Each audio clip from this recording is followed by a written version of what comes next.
मैं मैं अपनी आज इस सफलता को और अपनी इस ज़िंदगी को उसे समर्पित करता हूँ जो उस रात के घने साए में उम्मीद की किरण बनकर आई थी। आसमान में उस रात चांद भी ना था। शायद मेरी नाकामयाबियों से रूठा वो जैसे कहीं चला गया था। हर तरफ से निराश हताश में ऑफिस या कैदखाना से निकलकर यहाँ इस ब्रिज पर चला आया था।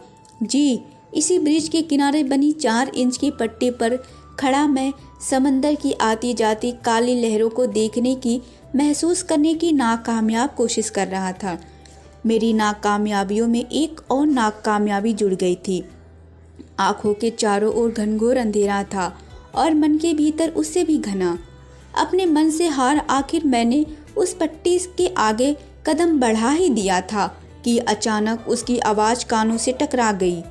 और कमाल की बात है, बढ़ चुके कदम अचानक ही रुक भी गए। गोला खाओगे? मैं पलटा और उसी क्षण स्ट्रीट लाइट भी जगमगा उठी। कम से कम बाहर तो उजाला हो ही गया था। मैं हैरान सा उसकी ओर पलटकर देख रहा था और वो गोला खाने में मगन थी। उसकी नज़र मुझसे मिलते ही मैंने उसे घूरा तो थोड़ा सा अचका कर बोली, यार, मुझसे अकेले गोला नहीं खाया जाता। लेकिन आज वो गोला वाला टकरा गया तो साथ में किसी के ना होने पर भी मैंने उसे ले लिया। अब अकेले मज़ा नहीं आ रहा। खाओगे क्या? ये क्या पागलपन था? क्या मैं उसे जानता था? नहीं तो फिर मुझसे इतनी बेतकल्लुफ़ क्यों हुए जा रही थी वो? क्या मैं तुम्हें जानता हूँ? नहीं, पर गोला बांटने के लिए जानना ज़रूरी नहीं है। मैंने उसे घूरा तो बोली, यार, यहाँ से गिरने पे मरोगे नहीं, इतनी गारंटी है मेरी। और वो गार्ड्स देख रहे हो, वो तुम्हें डूबकर मरने नहीं देंगे। अब हाथ पैर तुड़वा कर घर में बिस्तर पर पड़े रहने का शौक़ है तो वैसे बताओ, मैं कुछ गुंडों को जानती हूँ, ज़्यादा अच्छा काम कर देंगे। यार, ये क्या बकवास कर रही थी वो?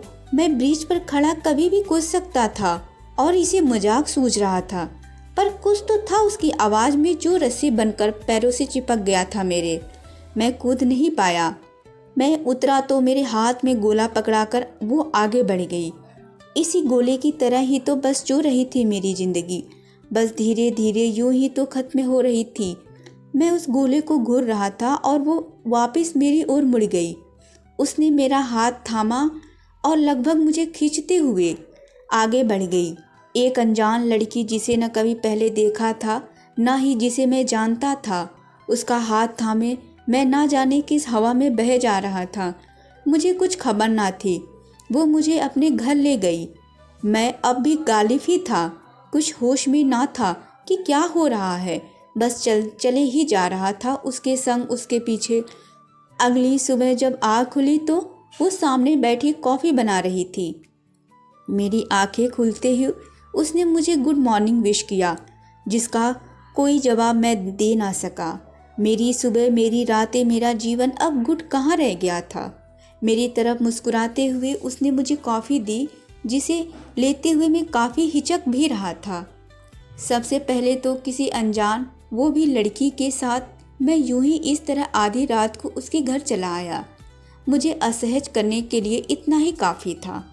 मेरी असहजता को शायद समझ गई वो और बोली, इट्स ओके, तुम कॉफ़ी पियो, इतना सोचने की ज़रूरत नहीं। कॉफ़ी पीते हुए एक बेहद ही जायज़ सवाल आ धमका मेरे सामने, कल रात क्या कर रहे थे?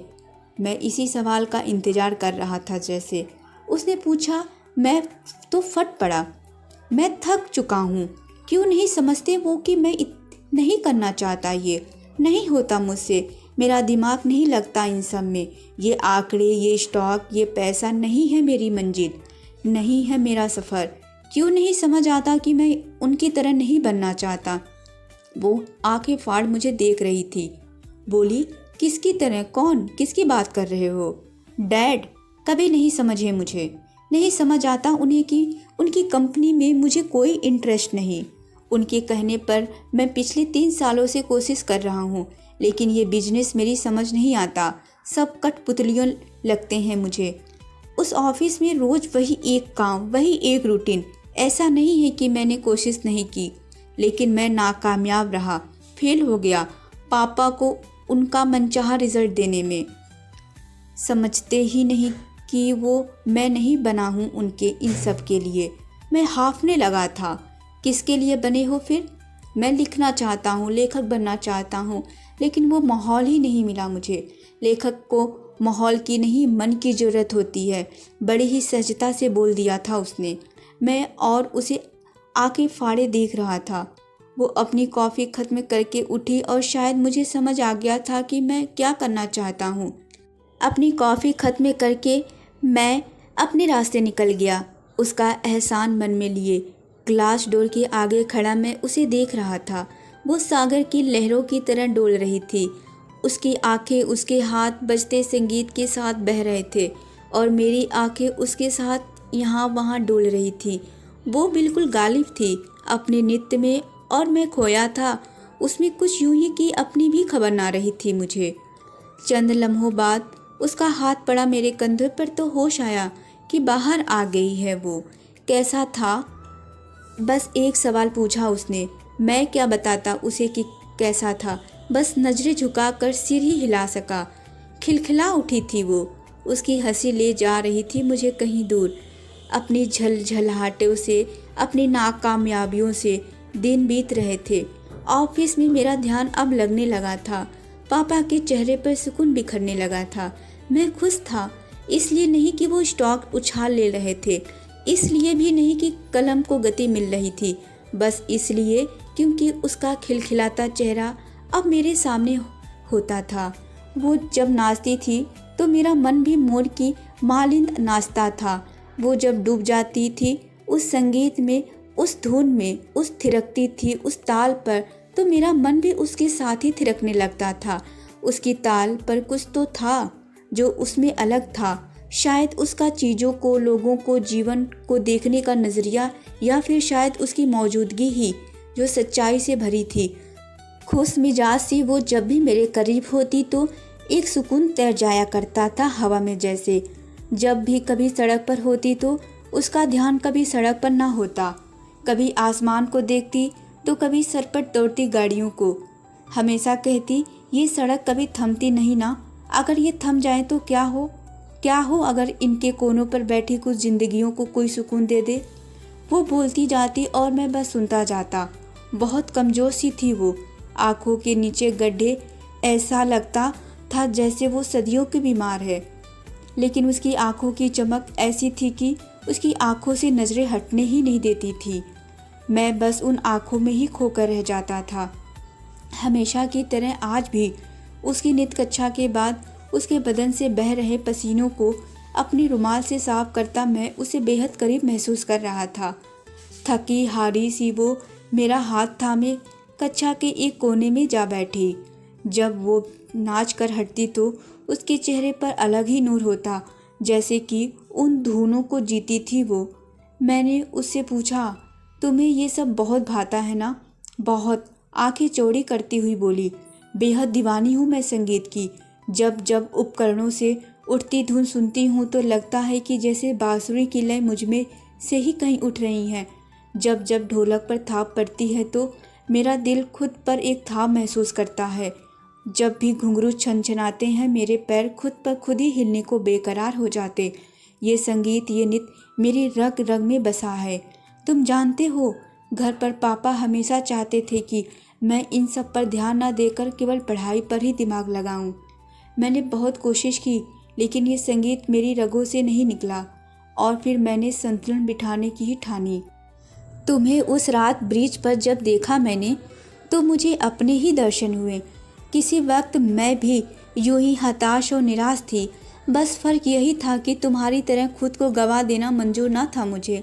बड़ी मुश्किलें आई इन संतुलन को बिठाने में, लेकिन आज मैं न सिर्फ अपना सपना पूरा करने की तरफ कदम बढ़ाई हूँ, बल्कि अपने पापा की आंखों के ख्वाबों को भी पूरा करने की कोशिश में हूँ। इसलिए कहती हूँ, माहौल नहीं मन महत्व रखता है। अक्सर ही ऐसी बातें बड़ी सहजता से कह जाया करती थी और मैं बस उसकी बातों में ही सुकून ढूंढ लिया करता था। दिन ब दिन ढल रही थी वो, बेहद ही कमज़ोर होती जा रही थी। मैं जब भी उससे पूछता तो वो मजाक में दबा जाती, कहती घर वाले खाने को नहीं देते ना, इसलिए पतली हो रही हूँ। लेकिन मैं जानता था कि कहीं कुछ तो गड़बड़ है। बेसुध सी नाचती वो अब हाँफने लगी थी। पूरा चेहरा उसका ढलता जा रहा था। आँखों की चमक भी जैसे अब खोने को जा रही थी। धीरे धीरे वो अब पहले जैसी नहीं रहती जा रही थी।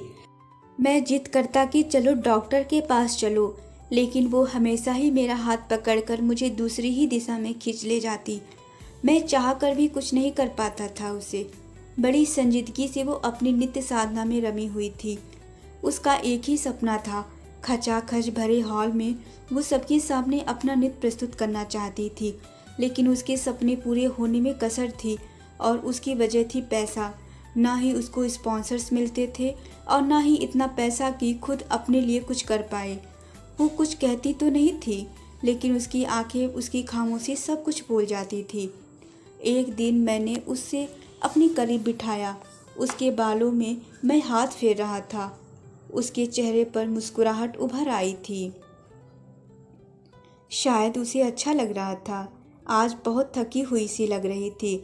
शायद जब अपनी मेहनत का कोई सकारात्मक परिणाम ना मिले तो थकावट तारी हो ही जाती है। मैंने उसके सिर को उठाते हुए देखा तो बड़ी ही जहीन होकर बोली, क्या मैं कभी अपना सपना पूरा कर पाऊंगी? मैंने उसे बहलाते हुए कहा, अरे ऐसा क्यों कह रही हो? तुम जरूर कामयाब होगी, देखना। मुझे गहराई से देखते हुए बोली, तुम जानते हो पैसा बड़ी बुरी चीज़ है। अक्सर काबिलियत से मौके छीन लिया करता है। उसकी बात सुनकर मैं सन्न रह गया। जानता था कि भ्रष्टाचार सब जगह फैला है, लेकिन जब तक किसी बहुत करीबी के साथ ना हो हमें फ़र्क कहाँ पड़ता। उसी के इंस्टीट्यूट में ना जाने कितने ही उससे कम काबिलियत वालों को आगे बढ़ते देखा था मैंने। उसकी बात का गहरा असर रह गया था मुझ पर। मुझे अब शायद समझ आ गया था कि उसकी आंखों की चमक गायब होने की पीछे की वजह क्या थी। मैंने पापा के सामने अपनी बात रखने की हिम्मत पहली बार जुटाई थी। शहर में होने वाले एक डांस कॉन्सर्ट को अब हमारी कंपनी स्पॉन्सर कर रही थी। मैं उसके सपने को पूरा करने के बस एक कदम दूर था। मैं जानता था कि उसे बस एक मौके की ही ज़रूरत थी। उसके बाद वो अपनी उड़ान खुद भरने में सक्षम थी। मैंने जोर शोर से तैयारियां शुरू कर दी थी, उसकी आंखों की चमक और उसकी मुस्कुराहट वापस लाने की। इन सब में बस एक ही दिक्कत थी, मैं उससे मिल नहीं पा रहा था। उसके सपनों को पूरा करने की जिद में उसे देखे हुए भी महीनों बीत चुके थे। उसको बता ना सका था कि ये सब उसके लिए ही कर रहा हूँ। उसके आत्मसम्मान को गिराकर उसके सपने नहीं पूरा करना चाहता था। अक्सर मुझसे उलझ जाया करती थी, क्यों समय नहीं दे पा रहे हो मुझे। और मैं बस मंच पर थिरकते उसके कदमों को सोचकर मन ही मन खुश हो लेता और उसको बिजी हूँ कहकर टाल देता। एक दिन अचानक सुबह उसका फ़ोन आया। उसकी खनखनाती आवाज़ आज ज़्यादा ही खुश सुनाई पड़ रही थी। लगभग चीखते हुए ही बोली थी वो मुझे, मौका मिल गया। आज सुबह ही सर का फ़ोन आया था। आने वाले शहर के सबसे बड़े कॉन्सर्ट में मुझे परफॉर्म करने का मौका मिल रहा है। I am feeling like on top of the world. मैं बहुत खुश हूँ। तुम आज मिल सकते हो क्या? मैं बस पीछे दीवार से टिका कर ही रह गया। ये खुशी, ये खनक ही तो मैं सुनना चाहता था। आज आखिर वो मुझे मिल ही गया जो मैं चाहता था। उसके कदम थिरक रहे थे। आज फिर बेसुध होकर वो नाच रही थी। उस बड़े से हॉल में उबल पड़ने को तैयार भीड़ के बीच आज उसका सपना पूरा हो गया। उसकी साधना मंजिल तक पहुंच गई थी। संगीत खत्म होने पर तालियां ही गूंज रही थी। तालियों की गूंज ने पूरे हॉल को गुजा दिया, लेकिन वो तालियों की गूंज ज़्यादा देर तक नहीं टिक सकी। अपने कत्थक के आखिरी फेरे लेते हुए तालियों की गूंज के बीच गस्त खाकर वो गिर पड़ी। पूरे हॉल में सन्नाटा सा पसर गया। मैं उसे अब गोद में लिए कार की ओर बढ़ चला था। नाक से उसके खून बह रहा था। ऐसा लग रहा था कि एक और नाकामी मुझे जकड़ने को तैयार खड़ी थी। बीप बीप बजती मशीनों के बीच घिरी वो मुश्किलों से सांस ले पा रही थी। मेरी आंखों से शिकायतें बह रही थी। उसकी आंखें खुली तो बस इतना ही कह पाया था मैं, तुम जानती थी ना, उसने कोई जवाब नहीं दिया। तब भी मैं समझ गया क्यों किया ये सब। तुम जानती थी कि तुम्हारे लिए ज़्यादा चलना भी कितना खतरनाक है, फिर ये सब करने का रिस्क क्यों लिया? कांपते ओठों के साथ बस यही कह पाई वो। मेरा सपना अधूरा कैसे छोड़ देती मैं? जाने से पहले जीना चाहती थी मैं, बस इसलिए अब सुकून से मर सकूंगी। तालियां रिकॉर्ड तो हो गई होंगी ना? उसकी बुझी आंखों में भी चमक उतर आई थी। ल्यूकीमिया था उसे, ब्लड कैंसर, लास्ट स्टेज पर थी वो जब उसे पता चला। उस बड़े से शहर में इलाज के लिए उसका नंबर आने तक वो लगभग समाप्त हो चली थी। दवाइयों का असर नहीं था और कीमो के लिए पैसे नहीं थे। क्यों नहीं उसने मुझे बताया? अगर मैं उसके इतने भी काम ना आ सका तो फिर मेरी मौजूदगी का क्या फ़ायदा था? खुद पर भी चिढ़ थी मुझे। क्यों मैंने उससे ज़बरदस्ती नहीं पूछा? मैं उसका हाथ अपने हाथ में थामे बस बैठा ही रह गया। 6 महीने के इलाज और कीमो के बाद भी मैं उसे बचा ना सका, लेकिन मेरे मन में खुद को बसा गई थी वो। जाते जाते भी अपने सपने के लिए जीने का हुनर सिखा गई थी वो। कोई भी काम करने के लिए माहौल की नहीं, बस मन की ज़रूरत होती है, इसका एहसास पुरजोर करा गई थी वो।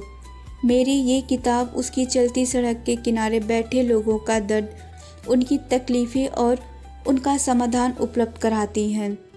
उसके साथ रहकर उसकी आँखों से मैं जितना इस सड़क को, इसकी तेज़ी को और इसके लोगों को देख सका, वो सब कलम के जरिए कागज़ पर उतार दिया मैंने और कर दी है शुरुआत अपने सपनों को पूरा करने के सफ़र की।